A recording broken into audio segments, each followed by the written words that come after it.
মোহাম্মদ ইউনূস আমাদের সাথেও যে প্রতারণা করেছে তার জন্য অবশ্যই আমরা তার ওপেন সমালোচনা করি, কারণ আজকে তিনি 3টা দলকে এস্টাবলিশ করে যাচ্ছেন, এই ক্যাটাগরি করে দিয়ে যাচ্ছেন, আর আমরা বিসি ক্যাটাগরি হয়ে গেছি।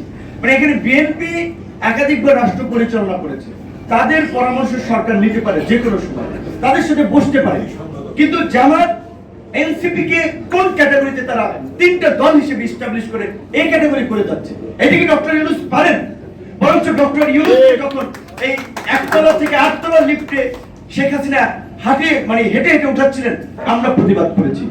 আমরা তো সেদিন ইউনূস সাহেবের কাছে কোনো সুযোগ সুবিধার জন্য চাইছি। আন্দোলনে কি জোনায়েদ সাকি আমাদের কন্ট্রিবিউশন কম আছে, আমরা লাঞ্ছিত কম হয়েছি, তাহলে সরকার কেন এই ক্লাসিফিকেশনটা করলো? তাহলে আমাদের সাথে প্রতারণা করেছে না? আমাদের যে বিশ্বাস, শ্রদ্ধা, ভক্তি নিয়ে আমরা তার প্রতি আস্থা রেখেছিলাম, আজকে 1 বছরের সেই দিকে তিনি কোন দিকে নিয়ে যাচ্ছেন? আমরা তো শঙ্কায় আছি। আজকে যদি আবার কোনোভাবে দেশে একটা অন্যরকমের পরিস্থিতি তৈরি হয়, ওই জুলাইয়ে যেমন রিমান্ডে আমাদেরকে ঝুলাইছিল, ঝুলাবে তো আমাদেরকে। ইউনূস সাহেবদের গায়ে টাচ করবেন না।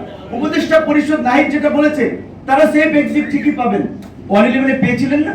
তো সেই জায়গা থেকে আমরা এখনো সংকটের মধ্যে আছি।